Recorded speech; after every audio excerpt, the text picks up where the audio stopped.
सुप्रभात प्यारे दोस्तों, आज की क्लास में आपका स्वागत है। आज हमारा ये नेक्स्ट टॉपिक जो है वो नदियों से संबंधित है। तो इसके अंदर जो प्रीवियस ईयर एग्ज़ाम में क्वेश्चन आए हैं उनसे संबंधित हम नदियों के जितने भी क्वेश्चन बनते हैं उनको डिस्कस करेंगे। दोस्तों, यदि आपको हमारी ये सीरीज़ अच्छी लग रही है तो हमारे चैनल को सब्सक्राइब करें, वीडियो को लाइक करें और ज़्यादा से ज़्यादा शेयर भी करें। बेल आइकन को ज़रूर प्रेस करें ताकि आपको हमारी वीडियो के नोटिफिकेशन मिलते रहें। यदि आपने पहले की वीडियोस नहीं देखी हैं तो कृपया चैनल पर विज़िट करके उन वीडियो को भी ज़रूर देखें। तो ज़्यादा समय ना बर्बाद करते हुए आज के विषय पर बात करते हैं। आज का टॉपिक है नदियाँ। तो नदियों से संबंधित कौन से क्वेश्चन बनते हैं उनके बारे में देखते हैं। भारत के कुल सतही जल संसाधनों में राजस्थान का कितना प्रतिशत भाग है? तो कुल जल सतही जो संसाधन है भारत के अंदर, भारत में कुल सतही जल संसाधनों में राजस्थान का हिस्सा है 1.16%। तो इसका विस्तार पढ़ते हैं। देखिए, राजस्थान का क्षेत्रफल देश का लगभग 10.43% है। पूरे देश में राजस्थान का जो क्षेत्रफल है वो 10.43% है और जल की मात्रा जो राजस्थान में पूरे देश की वो 1.16% है। 2013 के सर्वे के अनुसार राज्य में कुल 248 जल ब्लॉक हैं। नेक्स्ट क्वेश्चन है, राजस्थान में किस नदी का अपवाही क्षेत्र सबसे बड़ा है? जो अपवाही क्षेत्र यानी कि राजस्थान में बड़े फैलाव वाले क्षेत्र में जो नदी बहती है वो लूनी नदी का अपवाही क्षेत्र राजस्थान में सबसे बड़ा है। तो सभी मेन नदियों के बारे में हम एक बार डिस्कस कर लेते हैं। तो देखिए दोस्तों, बनास नदी है, उसका क्षेत्र जो है 46,570 वर्ग किलोमीटर है। 46,570 वर्ग किलोमीटर है, जो कि कुल नदियों में राजस्थान में 27.48% है। उसके बाद लूनी नदी आती है, इसका बहाव क्षेत्र जो है वो 34,250 वर्ग किलोमीटर और 20.21% हिस्सा इसका आता है। उसके बाद चंबल नदी आती है, वो 29,110 वर्ग किलोमीटर और 17.18 यानी 18% इसका हिस्सा आता है। उसके बाद आती है माही नदी 16,030 वर्ग किलोमीटर और इसका हिस्सा आता है 9.46%। उसके बाद आती है बाणगंगा, गंभीरी नदी, फिर आती है मेंढा, रूपनगढ़, उसके बाद साबी और इस प्रकार से बाकी नदियाँ आ जाती है। मुख्य रूप से जो नदियाँ थी उनकी हमने बात कर ली। नेक्स्ट क्वेश्चन है, अपवाही क्षेत्र की दृष्टि से राजस्थान की नदी प्रणालियों का सही अवरोही क्रम बताइए। अवरोही यानी सबसे बड़ा, उसके बाद सबसे बड़ा, उसके बाद सबसे बड़ा। तो ये जो हमारे पास है वो राजस्थान की बात कर रही हैं। वो क्वेश्चन में राजस्थान की जो नदियां हैं, चंबल वैसे राजस्थान की मुख्य नदी नहीं है, ये एमपी से आती है, तो ये राजस्थान की नहीं है। हम राजस्थान में जो नदियां हैं उनके बारे में सबसे पहले तो बनास आ जाएगी, उसके बाद चंबल आएगी, फिर लूनी और फिर माही नदियाँ। तो राजस्थान की नदी प्रणालियों में जो बहाव क्षेत्र है तो बनास का सबसे ज़्यादा, उसके बाद चंबल, उसके बाद लूनी, उसके बाद माही नदी। तो इनके बारे में जानते हैं। देखिए, जल ग्रहण क्षेत्र और कुल जल ग्रहण क्षेत्र के बारे में प्रतिशत वर्ग किलोमीटर। देखिए, बनास नदी जो है वो 46,570 वर्ग किलोमीटर एरिया में बहती है और ये 27.48% इसका जल ग्रहण क्षेत्र है। उसके बाद आती है लूनी नदी 34,250 वर्ग किलोमीटर और 20.21% इसका जल ग्रहण क्षेत्र है, प्रतिशत है।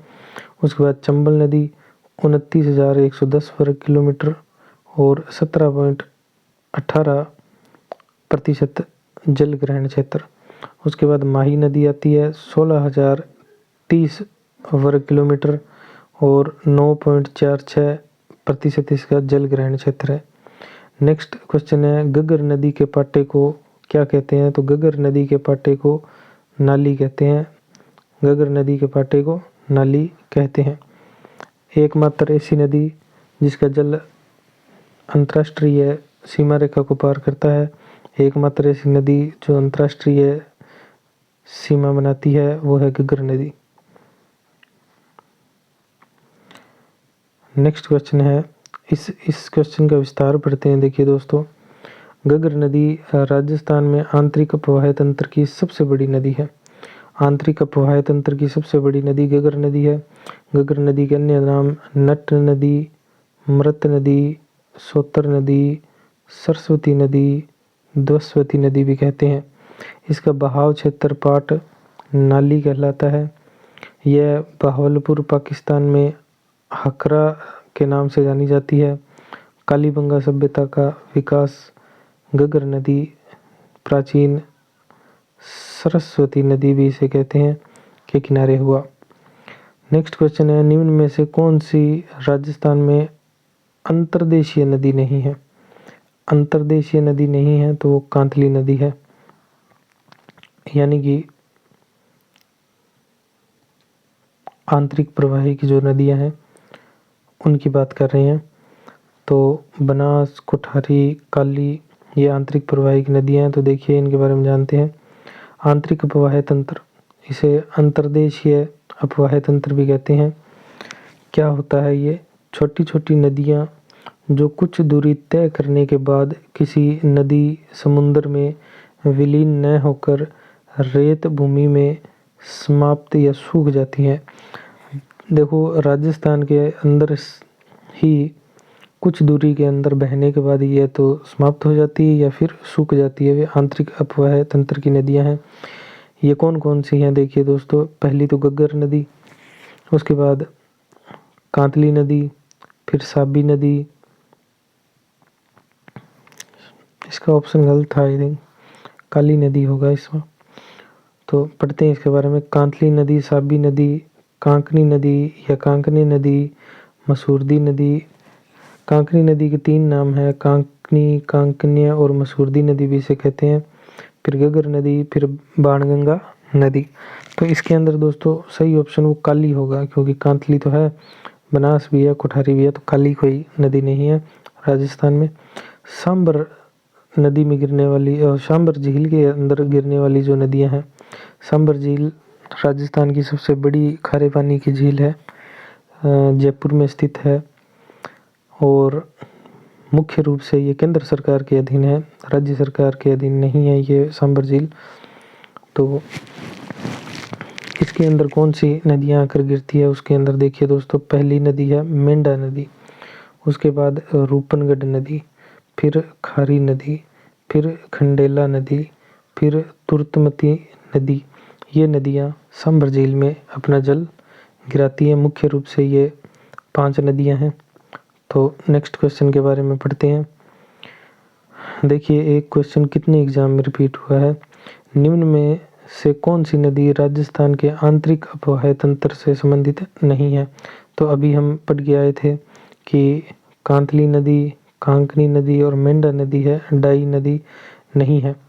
तो इसके बारे में पढ़ते हैं। डाई नदी इसका आंसर होगा। डाई नदी के बारे में पढ़ते हैं। देखिए, डाई नदी आंतरिक अपवाह तंत्र की नदी नहीं है। इसका उद्गम किशनगढ़ व नसीराबाद की पहाड़ियों से होता है। बनास की सहायक नदी है। बनास खारी के साथ देवली टोंक राजमहल स्थान पर त्रिवेणी संगम बनाती है। इसका प्रवाह क्षेत्र अजमेर व टोंक है। डाई नदी का प्रवाह क्षेत्र अजमेर और टोंक है। नेक्स्ट क्वेश्चन है, निम्न में से राजस्थान की आंतरिक प्रवाह की नदियां कौन सी है? तो आंतरिक प्रवाह की नदियां हैं, देखिए दोस्तों, ये कांतली है, जो कांतली लिखा हुआ है ये कांतली है, आप इसको कांतली ही पढ़ेंगे। तो देखिए, कांतली नदी, मसूरदी नदी, साबी नदी, बाणगंगा नदी, ये आंतरिक प्रवाही की नदियां हैं। तो देखिए इनके बारे में पढ़ते हैं। आंतरिक प्रवाही की नदियां वे नदियाँ जो अपना जल समुद्र तक नहीं पहुँचाती तथा अपने प्रवाह क्षेत्र में ही विलुप्त हो जाती हैं, यानी कि किसी दूसरी नदी के साथ नहीं मिलकर अपने ही प्रवाह क्षेत्र में ये विलुप्त हो जाती हैं। इनमें घग्गर नदी आंतरिक प्रवाह की सबसे लंबी नदी है। उसके बाद कांतली, मेंथा, रूपनगढ़, साबी, रूपारेल, मेंढा, खंडेला, कांकने, कांकनी, मसूरदी, ये आंतरिक अपवाह की सबसे छोटी नदी जो है वो मसूरदी है।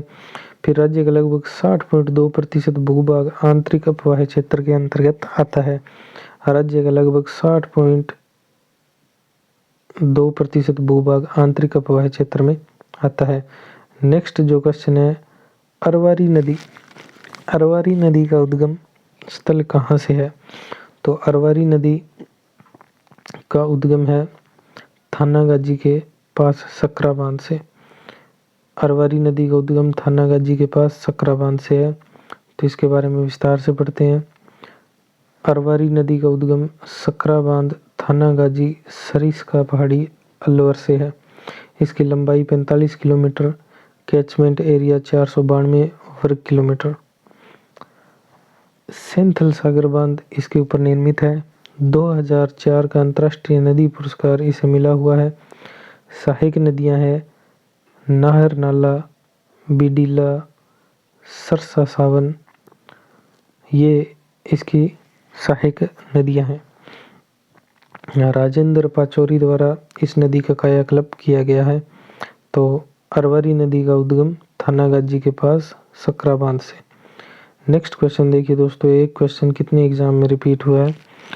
नेक्स्ट क्वेश्चन है, निम्न में से कौन सी राजस्थान की एक नदी अंतः प्रवाह प्रणाली के अंतर्गत नहीं आती है, जो आंतरिक प्रवाह प्रणाली के अंतर्गत नहीं आती है? तो देखिए दोस्तों, कांकनी आती है, मसूरदी आती है, कांतली आती है, घग्गर आती है, लेकिन पार्वती नदी आंतरिक प्रवाह में नहीं आती। तो इसका सही आंसर ए हो जाएगा। तो इसके बारे में विस्तार से पढ़ते हैं। पार्वती नदी बंगाल की खाड़ी अपवाह तंत्र का भाग है। चंबल की सहायक नदी है पार्वती नदी। इसका उद्गम सीहार, विंध्याचल पर्वत, मध्य प्रदेश से होता है। यह करेहाट, बारां से राजस्थान में प्रवेश करती है। बहाव क्षेत्र है इसका बारां, कोटा, पलिया, सवाई माधोपुर में चंबल नदी में मिल जाती है। सहायक नदी कूल, लासी, बरनी, बेथली, रेतड़ी, विलास, डूबराज, अंधेरी और अरहेरी है, इसकी सहायक नदियां हैं। तो राजस्थान में मुख्यतः दोस्तों 2 प्रकार का नदी तंत्र है, वैसे 3 प्रकार का है। कौन कौन सा है मैं बता देता हूँ आपको। आप देखिए, ये जो अपना राजस्थान है, ये अरावली पर्वतमाला है। तो यहाँ एक जो नदियाँ हैं वो यमुना नदी में मिलकर बंगाल की खाड़ी में जाती हैं नदियाँ। बंगाल की खाड़ी ये इस साइड में जाती है और एक जाती है अरब सागर में। अरब सागर में तो ये 2 और एक आ जाएगी अपनी आंतरिक अपवाह की। एक आ जाएगी आंतरिक अपवाह की। ये 3 प्रकार का नदी क्रम है। तो जो इस साइड से नदियाँ जो चंबल में मिलती हैं, चंबल नदी में जो मिलती हैं, उसकी सहायक नदियाँ वो सब अपना जल यमुना में ले जाती है और यमुना से सीधा बंगाल की खाड़ी के अंदर।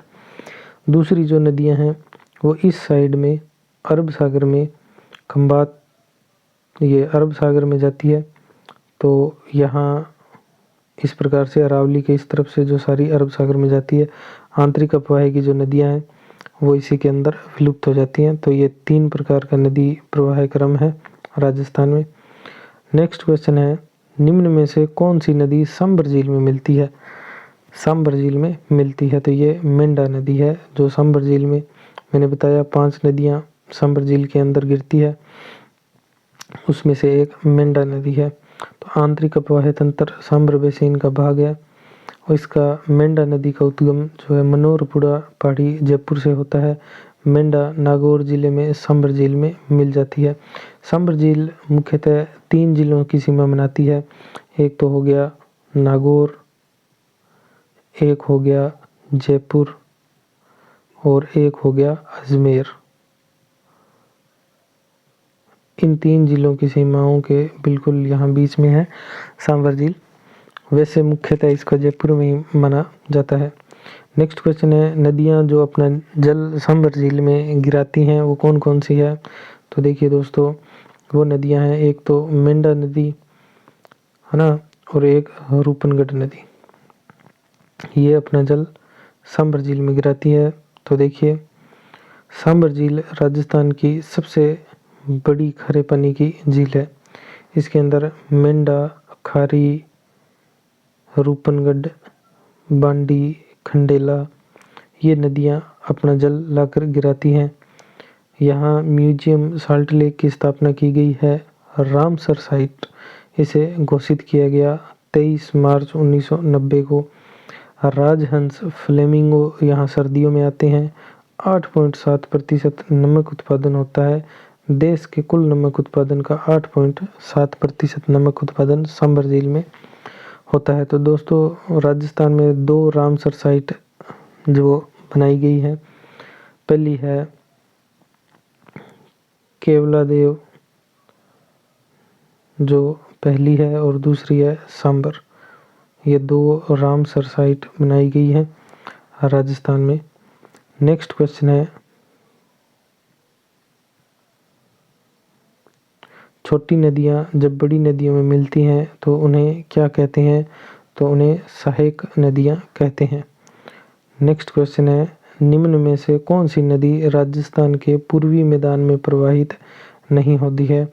तो पूर्वी मैदान में बाणगंगा होती है, डूंड होती है, मोरेल होती है, लेकिन कांकनी नदी पूर्वी मैदान में प्रवाहित नहीं होती है। तो कांकनी नदी कहाँ से कहाँ तक प्रवाहित होती है? देखिए दोस्तों, कांकनी नदी कोटड़ी की पहाड़ियाँ जैसलमेर से निकलती है, आंतरिक प्रवाहिक नदी है ये। कांकनी नदी कोटड़ी की पहाड़ियाँ जैसलमेर से निकलती हैं। यह राजस्थान की आंतरिक प्रवाह की सबसे छोटी नदी है। आपसे पूछ ले कि राजस्थान में आंतरिक प्रवाह की सबसे छोटी नदी है, वो कांकनी नदी है। उसके बाद कांकनी नदी जैसलमेर में मीठे पानी की बुझ झील का निर्माण करती है। जैसलमेर की बुझ झील में ये जाकर समाप्त हो जाती है। कांकनी नदी के अन्य नाम हैं कांकने, मसूरदी या बुझ नदी। तो बुझ झील जैसलमेर के अंदर कांकनी नदी जाकर समाप्त हो जाती है, आंतरिक प्रवाहिक नदी है। नेक्स्ट है, निम्न युग्मों में से कौन सा सही सुमेलित नहीं है? तो देखिए दोस्तों, बनास नदी खमनोर की पहाड़ियाँ राजसमंद से निकलती हैं। बाणगंगा नदी बैराठ की पहाड़ियाँ जयपुर से निकलती है।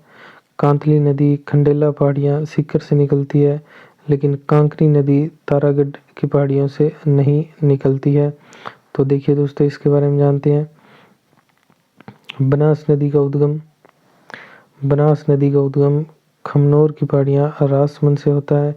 यह रामेश्वरम स्वाई मध्यपुर नामक स्थान पर चंबल नदी में मिल जाती है। तो बनास नदी चंबल की सहायक नदी है। उसके बाद बाणगंगा नदी का उद्गम स्थल बैराठ की पहाड़ियाँ जयपुर से होता है और यह भरतपुर के समीप यमुना नदी में मिल जाती है। उसके बाद कांतली नदी का उद्गम खंडेला की पहाड़ी सीकर से होता है और यह कांतली नदी पूर्णतः राजस्थान में बहने वाली आंतरिक प्रवाह की नदी है। कांकनी नदी का उद्गम स्थल कोटड़ी की पहाड़ियाँ जैसलमेर से होता है। कांकनी नदी का उद्गम कोटड़ी की पहाड़ियाँ जैसलमेर से होता है। नेक्स्ट क्वेश्चन है, कौन सा सुमेलित नहीं है? तो देखिए दोस्तों, कौन सा सुमेलित नहीं है? तो इसके बारे में बेडच गोगुंदा की पहाड़ियाँ से निकलती है, बिल्कुल सही है।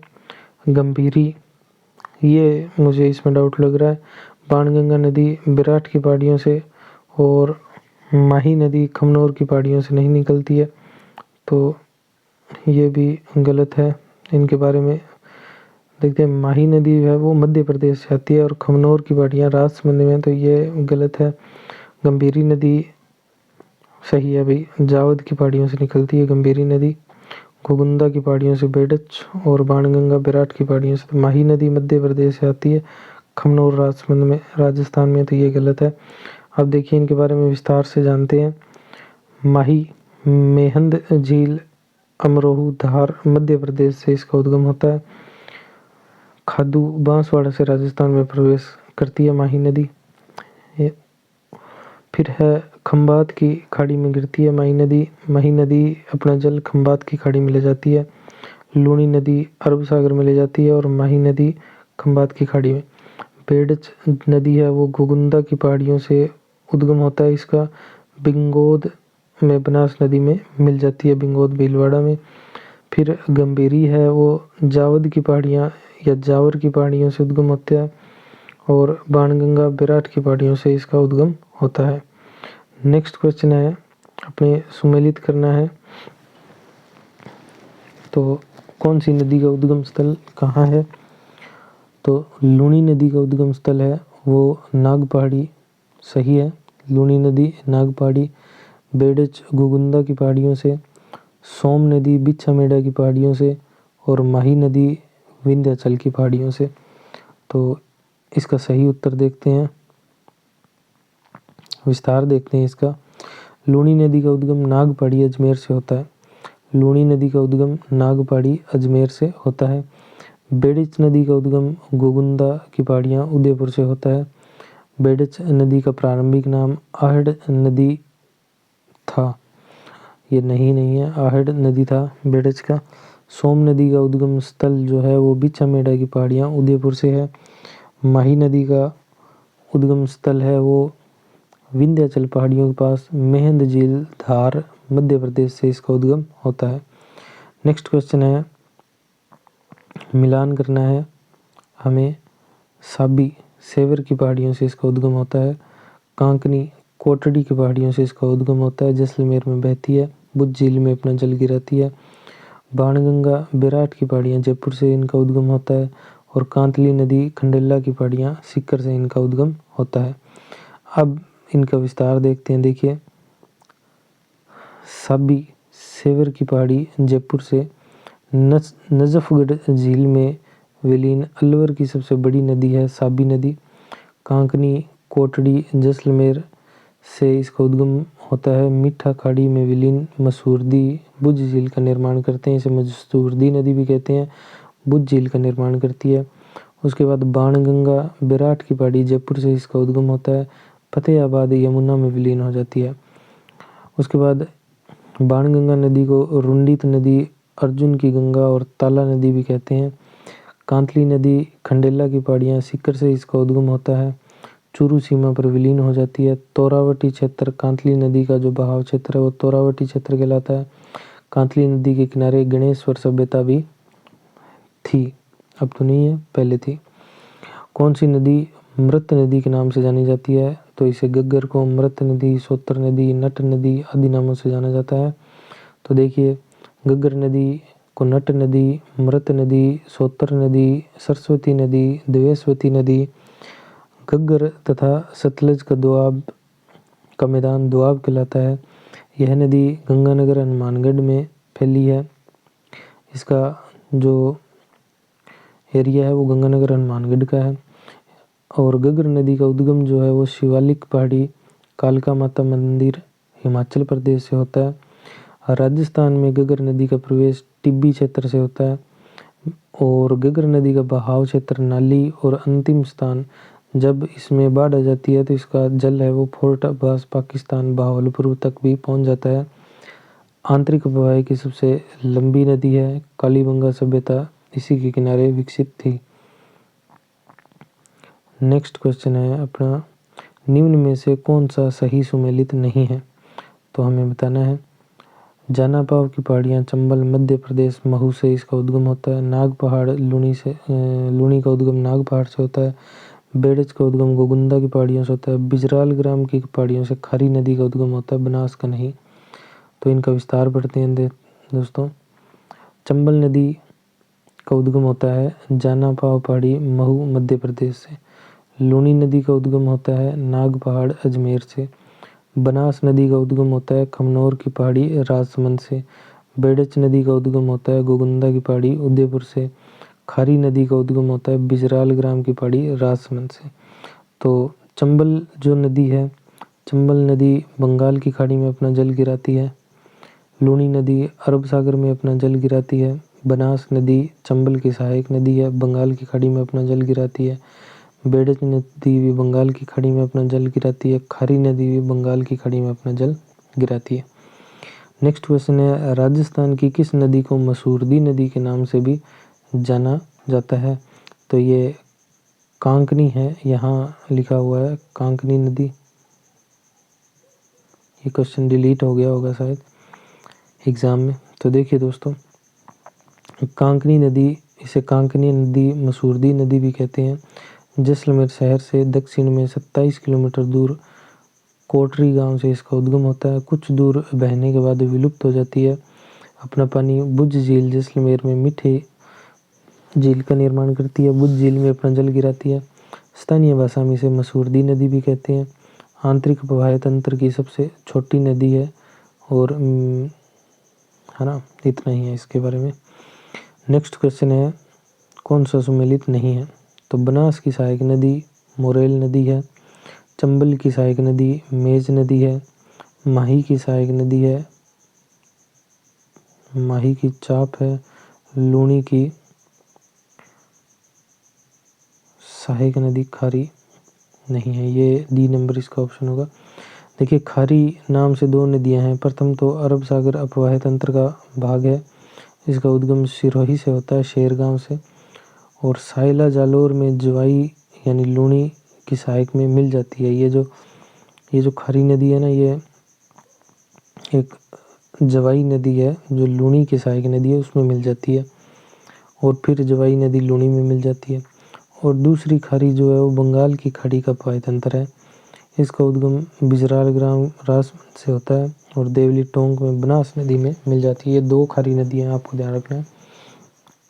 पहली खारी नदी जवाई नदी की सहायक नदी है और जवाई नदी लूनी की सहायक नदी है और लूनी फिर अरब सागर में अपना जल गिराती है। दूसरी जो है सहायक नदी वो बिजराल ग्राम की पहाड़ियाँ राजमंद से खारी नदी निकलती है और देवली टोंक के पास ये बनास में मिल जाती है। ये खारी नदी बनास और फिर बनास जो नदी है वो बंगाल की खाड़ी में अपना जल ले जाती है। नेक्स्ट क्वेश्चन है, सांबर झील आंतरिक प्रवाह क्षेत्र की कौन सी नदी है? तो सांबर झील की आंतरिक प्रवाह की तो मेंढा नदी है, वो सांबर झील में अपना जल गिराती है। तो सांबर झील मैंने आपको बताया जयपुर, नागौर और अजमेर, इन 3 जिलों में इसका फैलाव है। सांबर झील में जो 5 नदियां जल गिराती है वो कौन कौन सी है? मेंढा, रूपनगढ़, खंडेला, बांडी, ये अपना जल गिराती है। राज्य की खारे पानी की सबसे बड़ी झील है और देश का 8.7% नमक इसमें तैयार होता है। रामसर साइट इसे घोषित किया गया था, सांबर झील को रामसर साइट घोषित किया गया था 23 मार्च 1990 को। बिजोलिया शिलालेख के अनुसार चौहान शासक वासुदेव ने सांबर झील का निर्माण करवाया था। बिजोलिया शिलालेख के अनुसार चौहान शासक वासुदेव ने सांबर झील का निर्माण करवाया था। नेक्स्ट क्वेश्चन है, गग्गर को दोआब मैदान जो राजस्थान के हनुमानगढ़ और श्रीगंगानगर जिले में पाया जाता है वह किन 2 नदियों के निक्षेपण से बना है? तो ये आपको पता ही है, गग्गर व सतलज नदियों के निक्षेपण से बना है। तो इसके बारे में जानते हैं। गग्गर का दोआब बेसिन राजस्थान के 2 जिले हनुमानगढ़ व गंगानगर में फैला हुआ है। इसका अधिकतम क्षेत्र गंगानगर जिले में है। गग्गर है वो सतलज नदियों के निक्षेपण से निर्मित है। ये एरिया गग्गर और सतलज नदियों के साथ जो जल के साथ जो मिट्टी आती है, निक्षेपण आता है, उससे बना है। गग्गर प्राचीन सरस्वती द्वस्वती का अवशेष है। इसे नट नदी, मृत नदी, सोत्र नदी के नाम से भी जाना जाता है। कालीबंगा सभ्यता इसी के किनारे विकसित हुई थी। नेक्स्ट क्वेश्चन है, राजस्थान के आंतरिक प्रवाह की सबसे बड़ी नदी गग्गर नदी है। तो इसके बारे में हमने जान लिया। ये इसका उद्गम शिवालिक पहाड़ी कालका माता हिमाचल प्रदेश से होता है और राजस्थान में टिब्बी क्षेत्र हनुमानगढ़ से ये प्रवेश करती है। इसका प्रवाह क्षेत्र नाली और बहावलपुर पाकिस्तान में हकरा कहते हैं।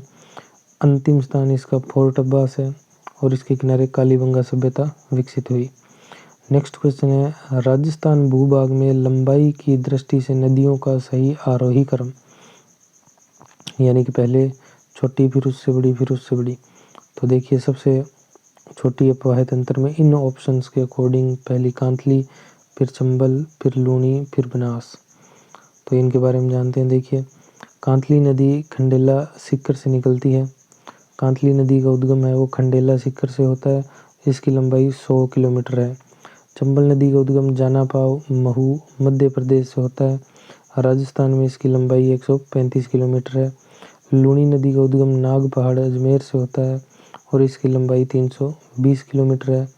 बनास नदी का उद्गम खमनोर की पहाड़ी राजसमंद से होता है और इसकी लंबाई 480 किलोमीटर है। तो इस प्रकार से इनकी लंबाई है।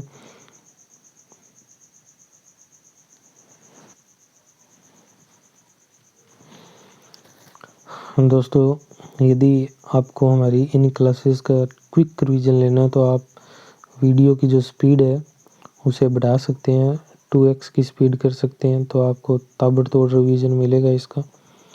नेक्स्ट क्वेश्चन है, नदियाँ प्राय समुद्र में मिलती है किंतु कुछ नदियाँ किसी भी समुद्र में नहीं मिलती हैं। भारत में ऐसी नदियाँ निम्न में से किन राज्य में पाई जाती है? तो मैंने बताया आंतरिक प्रवाही की नदियाँ राजस्थान में ही मिलती है। तो ये कौन कौन सी है सब आपको बता देता हूँ। आंतरिक प्रवाही की नदियाँ गगर, कांतली, कांकने, रूपारेल, मेंथा, खारी, खंडेला, साबी, रूपनगढ़, ये आंतरिक अपवाही की नदियाँ हैं। नेक्स्ट जो हमारा क्वेश्चन है वो है, कौन सी नदी राजस्थान में उत्तर दिशा से प्रवेश करती है? वेरी गुड, बहुत अच्छा क्वेश्चन है।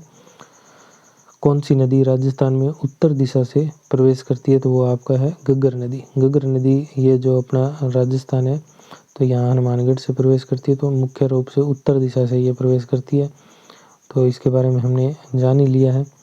तलवाड़ा झील इस नदी के किनारे निर्मित एक झील है और इस नदी के किनारे कालीबंगा, पीलीबंगा, रंग महल ये सभ्यताएं इसके किनारे विकसित हैं। हनुमानगढ़ में स्थानीय नाम नाली है। तो आगे बढ़ते हैं। निम्न में से वह जिला जहाँ 3 नदियों का संगम होता है वह है डूंगरपुर, सोम, माही, जखम, बेणेश्वर धाम। तो इसके बारे में जानते हैं। देखिए नवाटापुरा डूंगरपुर में सोम, माही, जखम नदियों का त्रिवेणी संगम होता है। आदिवासियों का कुंभ कहा जाता है। माघ पूर्णिमा को बेणेश्वर का मेला बढ़ता है। यहाँ खंडित शिवलिंग की पूजा होती है। संत मावजी का मेला लगता है, यहाँ पे खंडित शिवलिंग की पूजा होती है। संत मावजी का यहाँ मेला लगता है। आदिवासियों को कुंभ कहते हैं। निम्न में से जवाई नदी किस नदी की सहायक नदी है? तो जवाई नदी है वो लूणी नदी की सहायक नदी है। इसके बारे में जानते हैं। जवाई नदी का उद्गम गोरिया गांव पाली से होता है। जालोर में पल्लाई गांव के समीप इसके बाएं किनारे पर सुकड़ी नदी तथा बिराना गांव में खारी नदी इसमें मिलती है और फिर बाड़मेर में लूणी नदी में ये मिल जाती है। नेक्स्ट क्वेश्चन है, अरब सागर की ओर से प्रवाहित होने वाली नदियों का चयन कीजिए। वे नदियां जो अपना जल अरब सागर में ले जाकर गिराती हैं। उनमें पहली नदी साबरमती, फिर सोम, फिर माही और फिर लूणी। ये सभी नदियां अपना जल अरब सागर में ले जाकर गिराती हैं। तो इनके बारे में जानते हैं। साबरमती नदी का उद्गम स्थल अरावली की पहाड़ियाँ जाडौल उदयपुर से होता है तथा समाप्ति स्थल खंबात की खाड़ी गुजरात में होता है। साबरमती नदी का सोम नदी का उद्गम जो है वो बिछा मेड़ा की पहाड़ी उदयपुर से होता है तथा इसका समाप्ति स्थल माही नदी बेणेश्वर धाम डूंगरपुर नामक स्थान पर ये उसके अंदर मिल जाती है। फिर है माही नदी का उद्गम स्थल है मेहंद झील धार मध्य प्रदेश से होता है तथा इसकी समाप्ति खंबात की खाड़ी गुजरात में होती है। उसके बाद जो लूणी नदी का उद्गम है, लूणी नदी का उद्गम नाग पहाड़ अजमेर से होता है। इसके समाप्ति स्थल कच्छ के रण गुजरात में जाती है। लूणी नदी अपना जल कच्छ का रण गुजरात में ले जाती है। नेक्स्ट क्वेश्चन है, वाक्कल, मेस्वा और हतमती किसकी सहायक नदियाँ हैं? तो वाक्कल, मेस्वा और हतमती साबरमती की सहायक नदियाँ हैं। तो इसके बारे में जानते हैं। साबरमती का उद्भव है वो फुलवारी की नाल उदयपुर से होता है। इसकी सहायक नदियाँ हैं मानसी, वाक्कल, सेई, हतमती, वेत्री, ये सब इसकी सहायक नदियाँ हैं साबरमती की। देवास जल सुरंग मानसी वाक्कल नदी पर ही है। इसके किनारे गांधीनगर, अहमदाबाद, साबरमती नदी के किनारे पर गांधीनगर, अहमदाबाद बसे हुए हैं। देवास जल सुरंग मानसी वाक्कल नदी पर है। नेक्स्ट क्वेश्चन है, कौन सा उद्गम स्थल सुमेलित नहीं है? तो देखिए, बिच्छा मेढ़ा की पहाड़ी से सोम नदी, बिजराल ग्राम की पहाड़ी से खारी नदी, दिवेर की पहाड़ियों से कोठारी नदी। तो लूनी नदी का उद्गम खमनौर की पहाड़ियों से नहीं होता, तो लूनी नदी का उद्गम नाग पहाड़ी अजमेर से होता है। इन सब के बारे में मैंने आपको बता दिया, एक बार फिर से बता देता हूँ। कोठारी नदी बंगाल की खाड़ी में अपना जल ले जाती है, बनास की सहायक नदी है, दिवेर राजसमंद से इसका उद्गम होता है। लूनी नदी अरब सागर में अपना जल ले जाती है, नाग पहाड़ अजमेर से इसका उद्गम होता है। बनास नदी बंगाल की खाड़ी में अपना जल ले जाती है, चंबल की सहायक नदी है। खमनौर पहाड़ी कुंभलगढ़ राजसमंद से इसका उद्गम होता है। खारी बंगाल की खाड़ी में अपना जल ले जाती है, बनास की सहायक नदी है। बिजराल ग्राम की पहाड़ी राजसमंद से खारी नदी का उद्गम होता है। सोम नदी अरब सागर का अपवाह तंत्र की नदी है। बिच्छा मेढ़ा की पहाड़ी उदयपुर से इसका उद्गम होता है। नेक्स्ट क्वेश्चन है, देखिए दोस्तों, एक क्वेश्चन कितने एग्जाम में पूछा गया, कौन सा सुमेलित नहीं है?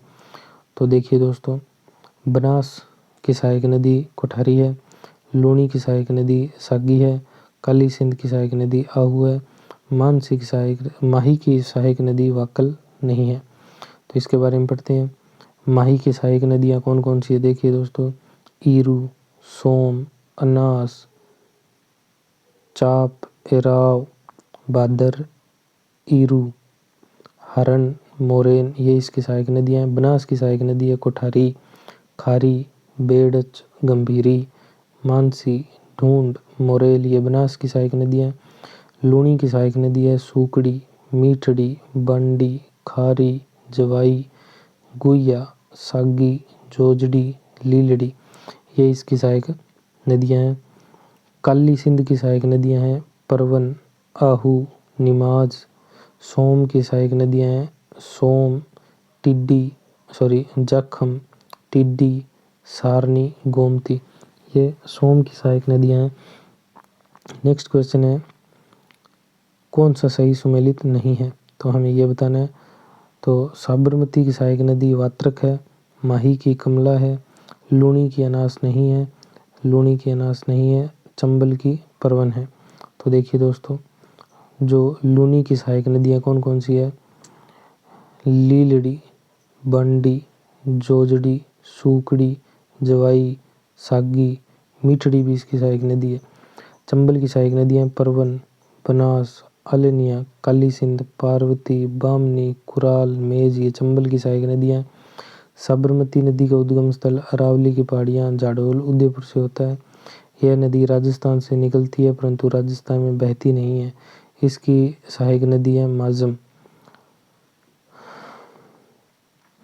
नेक्स्ट जो हमारा क्वेश्चन है वो है, लूनी नदी का जल प्रदूषण का मुख्य कारण क्या है? तो लूनी नदी के जल प्रदूषण का मुख्य कारण रंगाई व छपाई उद्योग है। तो इसके बारे में पढ़ते हैं। देखो, लूनी नदी सागरमती, साकरी, रेल, नाड़ा, सरस्वती, ये गलत है दोस्तों, इसको नहीं पढ़ना है अपने को। नागपाड़ अजमेर से लूनी नदी का उद्गम होता है। इसे अंतसलीला भी कहा है। कालिदास ने लूनी नदी को अंतसलीला कहा है। कच्छ के रण में विलीन होती है। रंगाई छपाई उद्योग इसके प्रदूषण का मुख्य कारण है। सूकड़ी, मीठड़ी, जोजड़ी, बंडी, जवाई, खारी, लीलड़ी, सागी, गुइया, ये इसकी सहायक नदियाँ हैं। नेक्स्ट क्वेश्चन है, कौन सा सुमेलित किससे है वो हमें बताना है दोस्तों। तो देखिए, तो यहाँ सही है। खमनोर की पहाड़ियों से बनास नदी का उद्गम होता है। उसके बाद गोगुंदा की पहाड़ियों से बेड़च नदी का उद्गम होता है। बेराठ की पहाड़ियाँ जयपुर से बाणगंगा नदी का उद्गम होता है। और छोटी सादड़ी से जखम नदी का उद्गम होता है। तो इनके बारे में पढ़ते हैं। देखिए दोस्तों, बनास नदी बंगाल की खाड़ी अपवाह तंत्र है। बनास नदी है वो बंगाल की खाड़ी अपवाह तंत्र है। उद्गम होता है इसका कमनौर की पहाड़ी राजवंश से। बेडच नदी का उद्गम बंगाल की खाड़ी अपवाह तंत्र का हिस्सा है। गोगुंदा पहाड़ी उदयपुर से बेडच नदी का उद्गम होता है। बनास की सहायक नदी है ये। बाणगंगा का उद्गम विराट की पहाड़ी जयपुर से होता है और ये सीधे यमुना में विलीन हो जाती है। बाणगंगा नदी सीधे यमुना नदी में अपना जल गिराती है। जखम नदी है वो अरब सागर अपवाह तंत्र है और इसका उद्गम भंवरमाता छोटी सादड़ी से होता है, प्रतापगढ़ से। माही की सहायक नदी है ये। नेक्स्ट क्वेश्चन है, साबी सेवर की पहाड़ियों से बिल्कुल सही है। कांतली खंडेला की पहाड़ी सीकर से उद्गम होता है। बाणगंगा विराट की पहाड़ी से होता है, खमनौर की पहाड़ी से इसका उद्गम नहीं होता है। सोम नदी बीचा मेड़ा की पहाड़ी से। तो देखिए दोस्तों, बाणगंगा इसे अर्जुन की गंगा भी कहते हैं। बाणगंगा को अर्जुन की गंगा है ना, अर्जुन की ताला और रुंडित नदी भी कहा जाता है। विराट सभ्यता बाणगंगा नदी के किनारे विकसित हुई। राजस्थान की नदी जो अपना जल सीधा यमुना में मिलाती है, राजस्थान की एकमात्र नदी जो अपना जल सीधा यमुना में मिलाती है वो बाणगंगा नदी है। इसका उद्गम विराट की पहाड़ी से निकलकर भरतपुर में बहती हुई फतेहाबाद यमुना नदी में मिल जाती है और रामगढ़ के निकट इस पर बांध बनाकर जयपुर शहर को पेयजल आपूर्ति की जा रही है। नेक्स्ट क्वेश्चन है, सूची 1 को 2 से मिलाइए। तो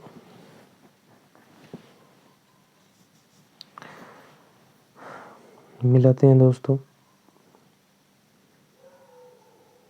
तो साबी का उद्गम सेवर की पहाड़ियों से होता है। साबी का उद्गम सेवर की पहाड़ियों से और बेडच नदी का गोगुंदा की पहाड़ियों से। कांतली नदी का खंडेला की पहाड़ियाँ सीकर से। कोठारी नदी का दिवेर की पहाड़ियाँ राजमंद से। तो ये अपना ऑप्शन हो जाएगा 1 का 2 और 2 का 1, ये हो जाएगा सी नंबर, इसका सही आंसर हो जाएगा। इनके बारे में जानते हैं। साबी नदी आंतरिक अपवाह तंत्र का भाग है। साबी नदी आंतरिक अपवाह तंत्र का भाग है। इसका उद्गम सेवर की पहाड़ी से होता है और ये हरियाणा में विलुप्त हो जाती है। साबी नदी अपना जल हरियाणा में ले जाती है। कांतली नदी आंतरिक अपवाह तंत्र है। उद्गम खंडेला की पहाड़ियाँ सीकर से होता है, चूरू सीमा में विलीन हो जाती है। बेडज नदी बंगाल की खाड़ी अपवाह तंत्र है। इसका उद्गम गोगुंदा की पहाड़ी से होता है, बिंगोद में बनास नदी में मिल जाती है। कोठारी नदी बंगाल की खाड़ी में जल ले जाती है। उद्गम होता है कोठारी नदी का दिवेर की पहाड़ी से, भीलवाड़ा में बनास नदी में मिल जाती है। नेक्स्ट क्वेश्चन है, माही नदी का किनारा क्या कहलाता है? तो माही नदी का किनारा कंठल कहलाता है। माही नदी का किनारा कंठल कहलाता है। माही मध्य बेसिन 56 का मैदान पूर्वी मैदान का भाग है। इसका विस्तार उदयपुर के दक्षिण पूर्व में बांसवाड़ा, डूंगरपुर, चित्तौड़गढ़ के भाग सम्मिलित है। इस नदी का जो बहाव क्षेत्र है वो माही का प्रवाही क्षेत्र जो मैंने आपको बता दिया, उदयपुर के दक्षिण पूर्व से बांसवाड़ा, डूंगरपुर, चित्तौड़गढ़ में इनका बहाव क्षेत्र है।